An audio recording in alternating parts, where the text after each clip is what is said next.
আসসালামু আলাইকুম wrestling lovers, কি অবস্থা সবার? স্বাগত সবাইকে রেসলিং লাভার্স নেটওয়ার্কের আরো একটি ব্র্যান্ড নিউ ভিডিওতে। ডিয়ার অডিয়েন্স, এই ভিডিওতে বর্তমান সময়ে রেসলিং জগতে কিছু হট টপিক এবং ম্যাসিভ কিছু নিউজ আপডেট আপনাদের সঙ্গে শেয়ার করব। ভিডিও ভালো লাগলে ভিডিওতে লাইক দিবেন, চ্যানেলে নতুন হয়ে থাকলে চ্যানেলটি সাবস্ক্রাইব করে দিবেন। আজকের ভিডিও প্রথম আপডেটটা হলো রোমান রেইন্স এবং সেথ রলিন্সকে নিয়ে। বিষয়টা হলো 2026 সালে কিং অফ দ্য রিং টুর্নামেন্টে জেতার জন্য সব দিক থেকে হ্যাভিলি ফেভারিট হলো সেথ রলিন্স। যদি বেটিং অর্সের কথা বলি তাহলে এখানেও কিন্তু ফেভারিট সেথ রলিন্স, আর যদি কোম্পানির কথা বলি তাহলে কোম্পানি কিন্তু অলমোস্ট এটা কনফার্ম করেই ফেলেছে যে 2026 সালে কিং অফ দ্য রিং তারা সেথ রলিন্সকে জেতাবে। এখন সেথ রলিন্স যদি আসলে 2026 সালের কিং অফ দ্য রিং টুর্নামেন্টে জেতে তাহলে এই বিষয়টা কিন্তু অনেকটা সহজ যে সেথ রলিন্স রোমান রেইন্সকেই চ্যালেঞ্জ করবে সামারস্ল্যামে। আমরা ওয়ার্ল্ড হেভিওয়েট চ্যাম্পিয়নশিপের জন্য সেথ রলিন্স এবং রোমান রেইন্সের মধ্যে ম্যাচ দেখতে পাবো। আর তাছাড়া কিছুদিন আগে কিন্তু কোম্পানি অলরেডি সেথ রলিন্স এবং রোমান রেইন্সের মধ্যে একটা ফেস অফ দেখিয়েছে। তাছাড়া সেথ রলিন্স এবং ব্রন বেকারের মধ্যে গত মানডে নাইট শোতে যে ম্যাচ হয়েছে, এই ম্যাচটা শেষ হবার পরে সেথ রলিন্স কিন্তু উইথ ওয়ান সাইন দেখিয়েছিল এবং সে কিন্তু চ্যাম্পিয়নশিপ বেল্ট জেতার ইশারা করেছে। তো এই সব কিছু মিলিয়ে এই বিষয়টা কিন্তু কনফার্মই ধরে নেওয়া যায় যে 2026 সালের সামারস্ল্যামে আমরা রোমান রেইন্স এবং সেথ রলিন্সের মধ্যে ম্যাচ দেখতে পাবো। বিষয়টা দেখে কিন্তু অনেক বেশি ইজি মনে হচ্ছে, তবে এই বিষয়টা কিন্তু এতটাও ইজি না। কারণটা হলো রেসলম্যানিয়া 43-তে কোম্পানি কিন্তু সেথ রলিন্স এবং রোমান রেইন্সের মধ্যেও ম্যাচ করাতে চায়, আর এটা হলো কোম্পানির ফার্স্ট ব্যাকআপ প্ল্যান। মানে এখনো পর্যন্ত কোম্পানি কিন্তু এই বিষয়টাই ধরে আছে যে রেসলম্যানিয়া 43-তে আমরা রোমান রেইন্স এবং রকের মধ্যে ম্যাচ দেখতে পাবো। তবে রক যদি কোনো কারণে রেসলম্যানিয়া 43-তে না আসে তাহলে রকের জায়গায় আমরা সেথ রলিন্সকে দেখতে পাবো। তবে যদি এই ম্যাচটা সামারস্ল্যামে হয়ে যায় তাহলে কিন্তু এই ম্যাচটা রেসলম্যানিয়া 43-তে হচ্ছে না, কারণ এখন রোমান এবং সেথ রলিন্সের মধ্যে যে ম্যাচটা হবে এটাই কিন্তু এই ফিউডের শেষ ম্যাচ। তাহলে রকের সাথেও যদি রেসলম্যানিয়া 43-তে রোমানের ম্যাচ না হয়, আবার সেথ রলিন্সের সাথেও যদি ম্যাচ না হয়, তাহলে তাদের দ্বিতীয় ব্যাকআপ প্ল্যানটা হলো রেসলম্যানিয়া 43-তে আমরা রোমান রেইন্স এবং ওবা ফেমির মধ্যে ওয়ার্ল্ড হেভিওয়েট চ্যাম্পিয়নশিপের জন্য ম্যাচ দেখতে পাবো। হ্যাঁ, আপনারা ঠিকই শুনতেছেন, রেসলম্যানিয়া 43-তে ওবা এবং রোমানের মধ্যে ওয়ার্ল্ড হেভিওয়েট চ্যাম্পিয়নশিপের জন্য কোম্পানি ম্যাচ করাতে চায়। তাহলে এখানে কিন্তু গুড নিউজ দুইটা। একটা হলো রেসলম্যানিয়া 43-তে ওবা এবং রোমানের মধ্যে যদি ওয়ার্ল্ড হেভিওয়েট চ্যাম্পিয়নশিপ ম্যাচ হয় তাহলে রেসলম্যানিয়া 43 পর্যন্ত রোমান কিন্তু চ্যাম্পিয়ন থাকতেছে। আবার সামারস্ল্যামে রোমান এবং সেথ রলিন্সের মধ্যে যে ম্যাচ হবে তাহলে এই ম্যাচের মধ্যে কিন্তু সেথ রলিন্সকে রোমান রেইন্স হারিয়ে দিবে, সে কিন্তু সাকসেসফুলি তার ওয়ার্ল্ড হেভিওয়েট চ্যাম্পিয়নশিপটা রিটেইন করে নিবে। তো এতদিন পর্যন্ত এখনো পর্যন্ত সেথ রলিন্সকে বড় কোনো স্টেজে বড় কোনো জায়গায় হারানোর যে অপ্রাপ্তি, এটা কিন্তু ফাইনালি রোমান রেইন্স অ্যাচিভ করে নিবে। তাই এর জন্যই কিন্তু বললাম যে এখানে গুড নিউজ দুইটা। একটা, সেথ রলিন্সকে হারানোর যে অ্যাচিভমেন্ট এটা হয়ে যাবে, আবার রেসলম্যানিয়া 43 পর্যন্ত রোমান রেইন্স কিন্তু চ্যাম্পিয়ন থাকবে। তবে এখানে সব থেকে বড় যে সমস্যা, রোমান রেইন্স এবং সেথ রলিন্সের মধ্যে যদি এটাই শেষ ম্যাচ হয় তাহলে এটা কিন্তু রেসলম্যানিয়া লেভেলের ম্যাচ। রেসলম্যানিয়া 42-তে রোমান রেইন্স এবং সিএম পাঙ্কের মধ্যে যে ম্যাচ হয়েছিল এটা কিন্তু 5 স্টার ম্যাচ ছিল। এই ম্যাচের রেসলিং কোয়ালিটি কতটা ভালো ছিল এটা কিন্তু আমরা সকলেই জানি। আর এদিক থেকে তুলনা করলে সিএম পাঙ্কের থেকে কিন্তু সেথ রলিন্স আরও অনেক বেটার সুপারস্টার। মানে কে বড় সুপারস্টার আমি ওই দিকে যাচ্ছি না, ইন রিং ক্যাপাবিলিটির দিকে তাকালে সিএম পাঙ্কের থেকে কিন্তু সেথ রলিন্স অনেক বেশি বেটার। তার মানে এই ম্যাচটা কিন্তু আরও ভালো হবে, আরও জমজমাট হবে। তাই এই ম্যাচটা কিন্তু ফ্যান্সরা রেসলম্যানিয়াতে দেখতে চায়। তবে এটা যদি সামারস্ল্যামেই হয়ে যায় তাহলে কিন্তু ভাই সমস্যা। আবার রকের সাথে যদি রোমানের ম্যাচ না হয় রেসলম্যানিয়া 43-তে, এটাও কিন্তু বড় সমস্যা। তাই সব দিক থেকে আমার কাছে মনে হয় যে রেসলম্যানিয়া 43-তে রোমান এবং রকের মধ্যে ম্যাচ হওয়া উচিত। সামারস্ল্যামে যেহেতু এখন কত কিছু নাই, তাই সামারস্ল্যামে সেথ রলিন্স এবং রোমানের মধ্যে ম্যাচ হোক, আর সার্ভাইভাল সিরিজে কিংবা মানি ইন দ্য ব্যাংকে ওবার সাথে রোমানের যে ম্যাচ করার বিষয়টা এটা শেষ করে এই ফিউডগুলো একেবারে শেষ করে দেওয়া উচিত। আমরা রেসলম্যানিয়া 43-তে রোমান এবং রকের মধ্যে ম্যাচ দেখতে চাই, আমি তো ভাই দেখতে চাই। তবে এত কিছু কিছুর পরেও যদি রেসলম্যানিয়া 43-তে রোমান এবং রকের মধ্যে ম্যাচ করা সম্ভব না হয়, তাইলে হয়তোবা এই ম্যাচটা আমরা কখনোই দেখতে পাবো না। এই ম্যাচটা ওই তালিকায় গিয়ে পড়বে যেই তালিকায় আমরা ড্রিম ম্যাচের স্বপ্ন দেখেছি, সব কিছু রেডি ছিল, তবে আনফর্চুনেটলি ম্যাচগুলো হয়নি। তো এটা কিন্তু ওই তালিকায় গিয়ে পড়বে। যদি এমনটা হয় তাইলে ভাই এই বিষয়টার জন্য আমি সারা জীবন কডি এবং টাকলা ট্রিপল এইচকে গালি দিয়ে যাব, কারণ এই ম্যাচটা কিন্তু ভাই হয়তো সব কিছু রেডি ছিল। সব কিছু বলতে সব কিছুই রেডি ছিল, শুধুমাত্র টাকলা ট্রিপল এইচ এবং কডি শয়তানির জন্য আমরা আনফর্চুনেটলি এই ম্যাচটা দেখতে পাইনি, হয়তো বা কখনোই দেখতে পাবো না। তাই এই বিষয়টার জন্য আমি সারা জীবন কডি এবং টাকলা ট্রিপল এইচকে গালি দিয়ে যাব। তবে ওভারঅল সব কিছু মিলিয়ে যদি কোনো কারণে রেসলম্যানিয়া 43-তে রোমান এবং রকের মধ্যে ম্যাচ না হয়, তাইলে রেসলম্যানিয়া 43-তে আপনারা রোমান এবং ওবা অথবা রোমান এবং সেথ রলিন্স কোন ম্যাচটা দেখতে চান অবশ্যই কিন্তু এই ভিডিওতে কমেন্টে জানিয়ে দিবেন। এবার আসি পরবর্তী আপডেটে। পরবর্তী আপডেটটা হলো লিভ মর্গান এবং ইও স্কাইকে নিয়ে।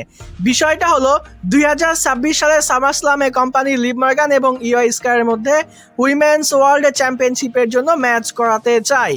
আর এই ম্যাচটা হওয়ার জন্য কিন্তু দুইটা ওয়ে আছে। একটা হলো queen of the ring tournament জিতে কিন্তু ইও স্কাই লিভ মর্গানকে চ্যালেঞ্জ করতে পারে, আর দ্বিতীয়টা নর্মাল ফিউড করেও কিন্তু ইও স্কাই এবং লিভ মর্গানের মধ্যে সামারস্লামে ম্যাচ হতে পারে।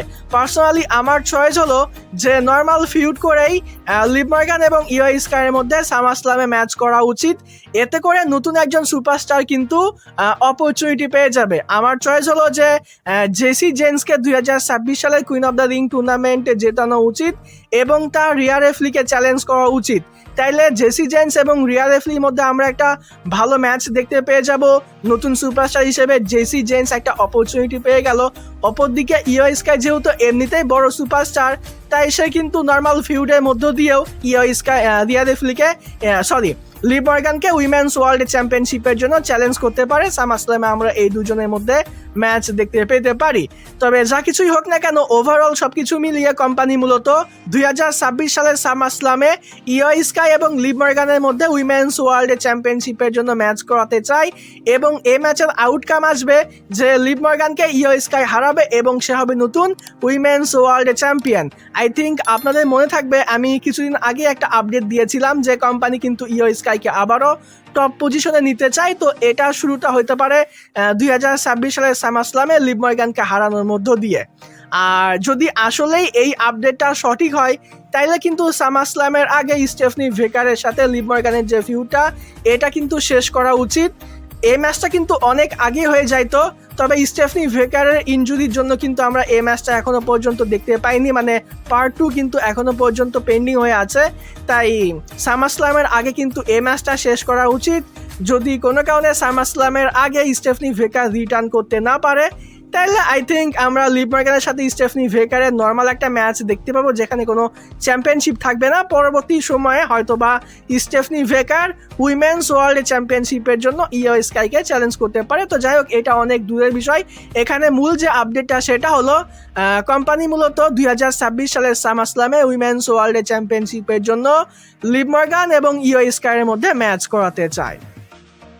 এবার আসি পরবর্তী স্টোরিতে। পরবর্তী স্টোরিটা হলো সিএম পাঙ্ক এবং ম্যাকেন্টারকে নিয়ে। অনেক দিন ধরেই কিন্তু আপনারা কমেন্ট করে জানতে চাচ্ছিলেন যে ভাই সিএম পাঙ্ক কবে রিটার্ন করবে, রেসলম্যানিয়ার পর থেকে ম্যাকেন্টারকে আর দেখা যাচ্ছে না, ম্যাকেন্টারের রিটার্ন কবে হবে, এই বিষয়গুলো নিয়ে আপডেট দেন।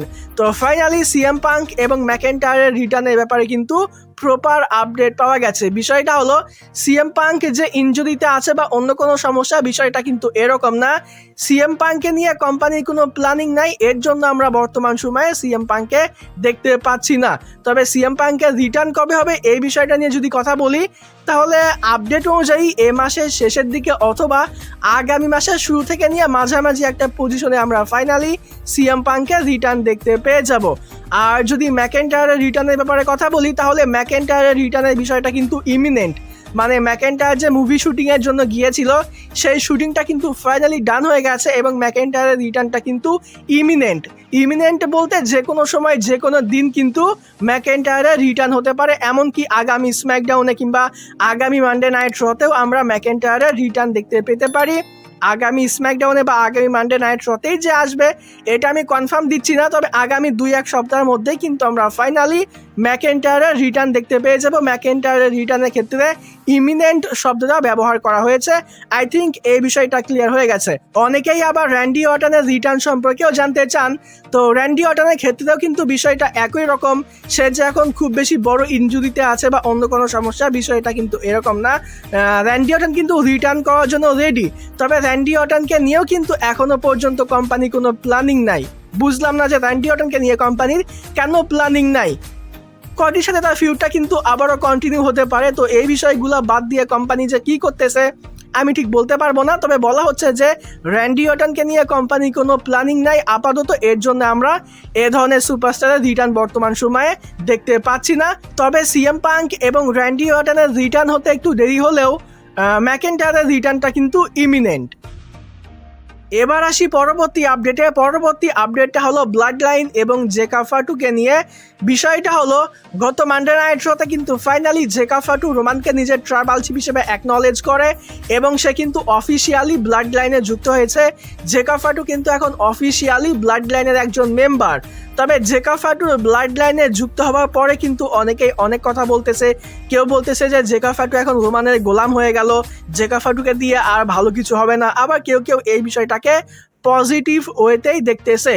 তবে এত কিছুর ভিড়েও জেকা ফাটু অ্যাকচুয়ালি কি চায়? জেকা ফাটু কি রোমানের ব্লাড লাইনে যুক্ত হতে চেয়েছে বা রোমানের ব্লাড লাইনে যুক্ত হয়ে জেকা ফাটু কি খুশি? এই বিষয়টা নিয়ে জেকা ফাটু কি মতামত?